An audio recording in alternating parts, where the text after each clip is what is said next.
Lots of traction, of course, about Prince Harry suddenly popping up over in the very much war-torn area of Ukraine.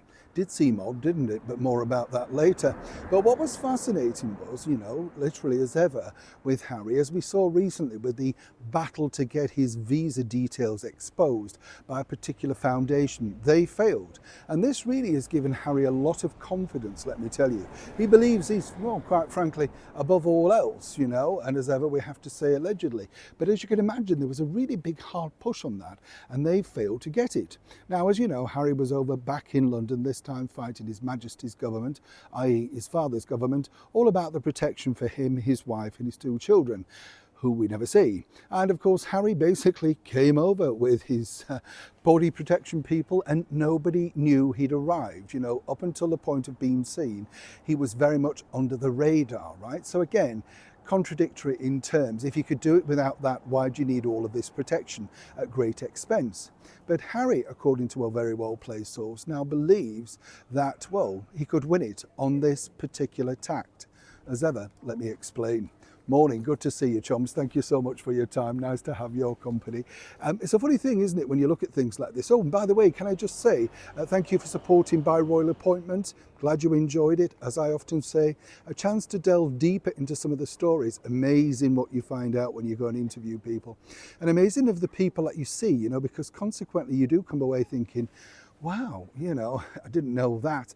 And it must have been a very difficult time, I have to say, for the late Queen Elizabeth, to be going through all of those battles at her time of life. I mean, I'm exhausted myself. So can you imagine being that age and suddenly having to take on this very petulant couple and thinking, oh, please, I just want a break. That's the thing. There's never a break, though, is there, in the world of Prince Harry? Because as we saw back in London, as I say, now fighting His Majesty's government. And the bottom line was there were elements of that were heard in court. But I don't know if you realise, but there were lots of things that you didn't hear that were undertaken privately. And one of the biggest attractions that you've got is, you have to remember, right now, the government that are in power are very anti-monarchy. We know that for a fact because Sir Keir said he was an anti-monarchist. And as I pointed out the other day, the Culture Secretary, Lisa Nandy, basically said just a few years back that she'd abolished the monarchy. But the moment that she got the state-driven car, the fancy apartment, the extra money, and of course the prestige of hobnobbing next to the royals, suddenly she had a change of heart. You see how this works. It's socialism, but as long as they're getting rich, it's a bit like Angela Rayner with the free clothes and free Keir and all that sort of stuff. As long as they're doing well out of it, the rest of you can stuff, right? Now, here's where this gets interesting, because Harry truly believes he could win this very difficult case based on this. If you recall, last summer, at the very height of Swift mania, whatever you want to call it, Taylor Swift was given by the Home Office a personalised, detailed drive, top security by the British Metropolitan Police, all the way to her concert venue. Now, many things have gone on, discussions behind the scenes as to who offered, why, and what was given in return. And then what we found out was the likes of, the Mayor of London, Sadiq Khan, he got free tickets. Apparently still hasn't paid for them back because he's representing London, as ever, allegedly. Yvette Cooper, the Home Secretary, had free tickets, and Keir and his wife had free tickets. So you can understand the incentive.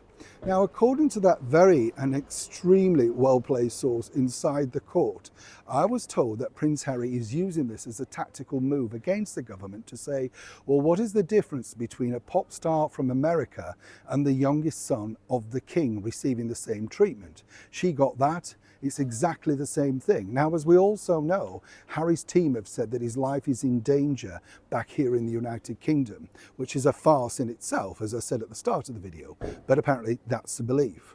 Now, moving forward, according to that source, Harry, you see, truly believes that by using the Taylor Swift movement, and as ever, we have to say allegedly, well, there you go. You're quite prepared to, protect an American pop star, bringing in, some might say, millions into the country, all thanks to hotels, tickets, stays, etc. So what is the truly difference about an ex-member of the royal family and his family coming back to visit their family? And this was the pivotal line in that questioning. And that truly is why Harry and the team believe that he will win this case, because in fact, it can't fail. You did it to one, why not the other? So have the government literally shot themselves in the foot? And now will the British taxpayer be forced to pay for Harry, Meghan and the two invisible children each time they return back to the United Kingdom? It is a developing story. When I know more, you'll know more. Neil Sean in the very heart of London.